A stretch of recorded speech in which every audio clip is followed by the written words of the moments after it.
हाँ तो दोस्तों, इस वीडियो के अंदर हम कार्गो ट्रांस मैरीटाइम के आईपीओ के बारे में बात करेंगे और जानेंगे कि इस आईपीओ के अंदर आपको कितना लिस्टिंग गेन मिल सकता है और आपको इस आईपीओ में अप्लाई करना चाहिए या नहीं। चलिए शुरू करते हैं।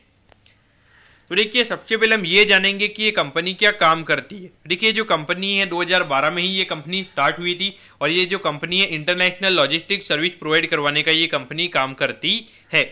उसके अंदर अगर आप देखोगे तो मेन सी लॉजिस्टिक्स के अंदर ये कंपनी हमें काम करती हुई नजर आती है, यानी कि सी के जो सी रूट होता है उसके थ्रू यहाँ पे ये कंपनी इंटरनेशनल प्रोडक्ट को ट्रांसपोर्ट करने का ये कंपनी काम करती है। इसके अंदर अगर आप देखोगे जो ओशियन फ्रेट की सर्विसेज होती है वो ये कंपनी प्रोवाइड करवाती है। कस्टम क्लियरेंस हो गया और जो वेयर हाउसिंग की सर्विसेज होती है तो ये सारी सर्विसेज ये कंपनी प्रोवाइड करवाने का काम करती है। अगर आप देखोगे तो कंपनी जो गुजरात के अंदर 4 सी पोर्ट है उसके अंदर ये कंपनी ऑपरेट करती है। इसका अगर आप देखोगे मुंद्रा जो कि अडानी का, अगर आप देखोगे अडानी पोर्ट का ये हजीरा, कांडला और उसके बाद में पीपावाव, तो ये चारों पोर्ट के अंदर कंपनी हमें काम करती हुई नजर आती है। उसके अलावा अगर आप देखोगे तो अभी कंपनी 9 अंक के खुद के खरीदे हुए जो कमर्शियल ट्रेलर्स हैं वो भी ये कंपनी ऑपरेट करती है। इसके लिए मतलब जो कंटेनर्स वगैरह को मूव करने के लिए यहाँ पे ये कंपनी ने ओन किया हुआ है, तो जिससे अगर आप देखोगे तो उसी से कंपनी को यहाँ पे रेवेन्यू अर्न होता है। और तो मैंने मेन सर्विसेज के बारे में तो आपको बता ही दिया है कि जो ओशियन फ्रेट फॉरवर्डिंग है ये कंपनी काम करती है। कस्टम क्लियरेंस और जो वेयर हाउसिंग और ट्रांसपोर्टेशन की सर्विसेज है वो ये कंपनी प्रोवाइड करवाने का काम करती है। तो देखिए, इन अवे अगर आप देखोगे ट्रांसपोर्टेशन और लॉजिस्टिक्स से रिलेटेड जो भी सी से रिलेटेड जो सर्विसेज होती है वो ये कंपनी प्रोवाइड करवाने का काम करती है। तो भी अगर आप देखोगे अभी रिसेंटली एक नेशनल लॉजिस्टिक पॉलिसी भी लॉन्च हुई है, तो वहाँ पे डेफिनेटली अगर देखा जाए तो इससे आने वाले टाइम पे जिस तरीके से अभी गवर्नमेंट का फोकस है कि जो लॉजिस्टिक की कॉस्ट इतनी ज़्यादा तरीके से बढ़ रही है तो उस कॉस्ट को उनको लगातार कम करना है। वहाँ पे भी लगातार नई नई स्कीम का लॉन्च करने की वहाँ पे कोशिश की जा रही है। तो इस पॉइंट ऑफ व्यू से देखा जाए तो डेफिनेटली ये एरिया पे भी अभी गवर्नमेंट का काफ़ी ज़्यादा फोकस नजर आ रहा है। ये सेक्टर को भी वो काफ़ी अच्छी तरीके से ग्रो करना चाहते हैं, क्योंकि देखिए अगर हमें एक्सपोर्ट को अगर बढ़ाना है, यानी कि अगर हमारा इंडिया वाले नेटवर्क के अंदर अगर हमें डोमेस्टिक कंजम्पशन हो गया, यानी कि हर जगह प्रोडक्ट अगर टाइम पे पहुंचना चाहिए और उसके अलावा हमें अगर एक्सपोर्ट भी अगर इंक्रीज करना है तो वहाँ पे हमारी जो लॉजिस्टिक की कॉस्ट है उसका भी अगर आप देखोगे तो एक्सपोर्ट के अंदर इसका बहुत बड़ा रोल रहता है। अगर मेजर रेवेन्यू की अगर आप बात करोगे तो एक मेजर कॉस्ट यहाँ पे कंपनी की ये रहती है। तो अगर ये कॉस्ट अगर कम होगी तो वहाँ पे जो हमारे डोमेस्टिक मैन्युफैक्चरर्स है उन्हें भी वहाँ पे थोड़ा लगेगा कि वो वहाँ पे एक्सपोर्ट कर सकते हैं। तो इन पे देखा जाए तो इससे एक्सपोर्ट हमारे बूस्ट होंगे, ना कि हमारे एक्सपोर्ट कम होंगे। अब अगर हम कॉम्पिटिटिव स्ट्रेंथ के बारे में अगर हम बात करेंगे तो देखिए, अलग अलग तरीके के लॉजिस्टिक सर्विसेज ये कंपनी प्रोवाइड करवाने का काम करती है। कंपनी के जो कस्टमर बेस है कंपनी का वो काफ़ी डाइवर्सिफाइड हमें नजर आता है और जो कस्टमर्स है उनके साथ में रिलेशनशिप कंपनी के काफ़ी अच्छे हैं। और उसके अलावा अगर आप देखोगे तो इनके जो पूरे वैल्यू चेन के जो कॉन्स्टिट्यूंट्स है उनके साथ भी कंपनी के रिलेशनशिप हमें काफ़ी अच्छे नजर आते हैं। देखिए, 10 साल से मैनेजमेंट इसी इंडस्ट्री में काम कर रही है तो उन्हें अच्छा खासा एक्सपीरियंस भी है, वो भी हमें यहाँ पे काफ़ी अच्छी बात नजर आती है। तो देखिए, कभी भी अगर कोई कंपनी में अगर कोई 8-9 साल से अगर कोई कंपनी में काम कर रहा होता है, वहाँ पर अगर सडनली अगर इकोनॉमी में अगर बूस्ट वगैरह आ रहा होता है, डिमांड वगैरह काफ़ी ज़्यादा होती है, तो उसे ये जो एक्सपीरियंस प्रमोटर्स होते हैं ये काफ़ी अच्छी तरीके से इसे यूटिलाइज करते हैं। ये चीज़ें भी आपने यहाँ पे माइंड में रखनी चाहिए। बाकी अगर हम ऑब्जेक्टिव की बात करेंगे, यानी कि जो आईपीओ से कंपनी को पैसा मिलने वाला है उसे कंपनी कैसे यूटिलाइज करने वाली है, तो नॉर्मली वर्किंग कैपिटल के रिक्वायरमेंट के लिए यहाँ पे कंपनी का आईपीओ आ रहा है और जो आईपीओ में कंपनी को एक्सपेंसिव लगने वाले हैं वो भी कंपनी इसी से यूटिलाइज करने वाली है। अब अगर हम कंपनी के फाइनेंशियल से पहले अगर हम कंपनी के प्रमोटर्स की अगर हम बात करेंगे तो देखिए, Edwin Alexander, Manju Edwin, Matthew Jacob और बी चंद्रशेखर राव, ये चारों हमें कंपनी के प्रमोटर्स नजर आते हैं।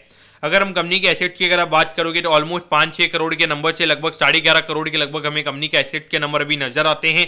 अगर आप रेवेन्यू के नंबर की अगर आप बात करोगे तो 20 करोड़ से रेवेन्यू का नंबर 89 करोड़ पे अभी हमें नजर आता है। तो देखिए, यहाँ पर भी अगर देखा जाए तो आने वाले टाइम पर डेफिनेटली जो रेवेन्यू का नंबर है वो हमें थोड़ा कम होता हुआ नजर आएगा, क्योंकि पिछले साल अगर आप देखोगे जिस तरीके से लॉजिस्टिक कॉस्ट बढ़ी है, अराउंड अगर आप देखोगे लगभग 15-20% हमने लॉजिस्टिक की कॉस्ट को बढ़ते हुए देखा है। तो अगर आप 50 करोड़ के रेवेन्यू पे जो नॉर्मली कॉस्ट बढ़ी है उसके हिसाब से अगर आप देखोगे तो 10 से 15 करोड़ की ग्रोथ हमें उसी की वजह से देखने को मिली है। सॉरी, वो थोड़ा सा मैंने करोड़ को करोड़ कुछ बोल दिया था, तो उसके लिए मैं आपको सॉरी बोलता हूँ।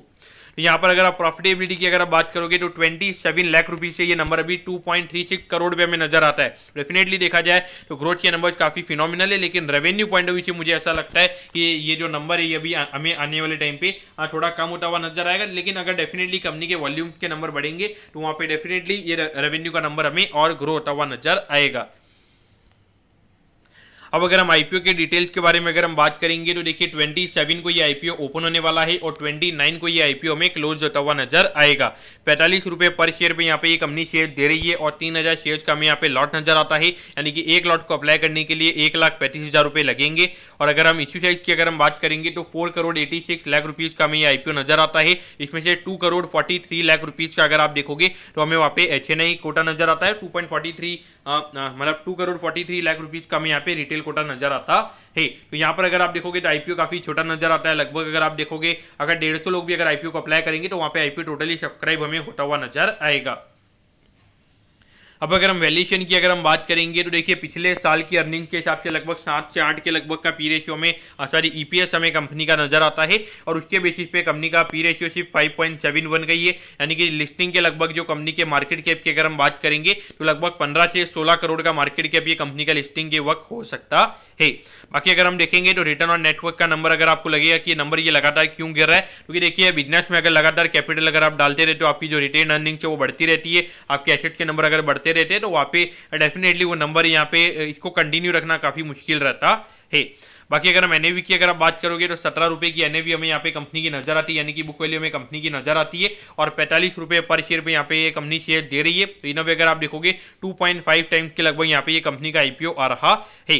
अगर हम देखेंगे तो डेट यहाँ पे एग्रेसिवली कंपनी ने पिछले 2-3 सालों में कम किया है, लेकिन देखिए अभी यहाँ पे जो इक्विटी है वो लगातार कंपनी की बढ़ी है, तो उसकी वजह से भी डेट टू इक्विटी का जो नंबर है वो हमें कम होता हुआ नजर आ सकता है। बाकी आरओसी के नंबर अगर आप देखोगे तो ओवरऑल ये नंबर हमें ज्यादा नजर आ रहा है, लेकिन अभी जो फंड कंपनी रेज कर रही है तो उसकी वजह से हो सकता है कि वहां पे थोड़े से नॉर्मल में आती हुई नजर आए। तो देखा जाए तो वैल्यूएशन वाइज जगह देखा जाए तो कंपनी के नंबर्स अच्छे नजर आते हैं और ये जो पूरी लॉजिस्टिक इंडस्ट्री है डेफिनेटली ये ग्रो होने वाली है। तो वहाँ पे डेफिनेटली अगर कंपनी ऐसी काम करती रहती है तो वहाँ पे डेफिनेटली जो 5 से 6 का पी रेशियो वो मार्केट लगभग 11-12 का पी रेशियो डेफिनेटली इस कंपनी को दे सकता है। तो देखिए यहाँ पर रिटेल कैटेगरी के अंदर आप सिर्फ एक लॉट के लिए अप्लाई कर सकते हो, इसके लिए 1,35,000 रुपए लगेंगे। एक लॉट से ज्यादा की एप्लीकेशन लगाने के लिए आपको HNI कोटा में एप्लीकेशन लगानी पड़ेगी। तो देखिए आज ही अगर आप देखोगे तो आपको हमारे चैनल के ऊपर 5 SME कंपनीज के आईपीओ की वीडियो देखने को मिल जाएगी। तो वो 5 SME कंपनीज के कंपेरिजन में अगर आप देखोगे तो ये कंपनी का आईपीओ में काफी छोटा नजर आता है उनके कंपेरिजन में, और ये कंपनी के वैल्यूएशन भी काफी अंडर कंट्रोल है और देखा जाए तो ये चीजें काफी अच्छी नजर आती है। तो पॉइंट ऑफ व्यू से देखा जाए उन 5 कंपनीज के कंपेरिजन में मुझे लगता है कि इस कंपनी की डिमांड काफी ज्यादा रहेगी, तो इसमें डेफिनेटली आपने अप्लाई करना चाहिए। और मुझे लगता है कि अगर 15-16 करोड़ के ये जिस तरीके की फिनोमिनल लिक्विडिटी अवेलेबल है तो अगर मार्केट में कोई ज्यादा करेक्शन वगैरह नहीं होते तो मुझे लगता है कि लगभग 100% के लिस्टिंग है आपको इस कंपनी में देखने को मिल सकते हैं। तो दोस्तों मैं बताऊं कि कार्गो ट्रांस मैरी टाइम के पूरे आईपीओ के डिटेल एनालिसिस के बारे में आपको सब कुछ समझ में आ गया होगा। अगर आपकी कोई भी क्वेरीज है आप कमेंट कीजिए, मैं जरूर आपके कमेंट पर रिप्लाई करूंगा। ओके दोस्तों, thank you, have a nice day.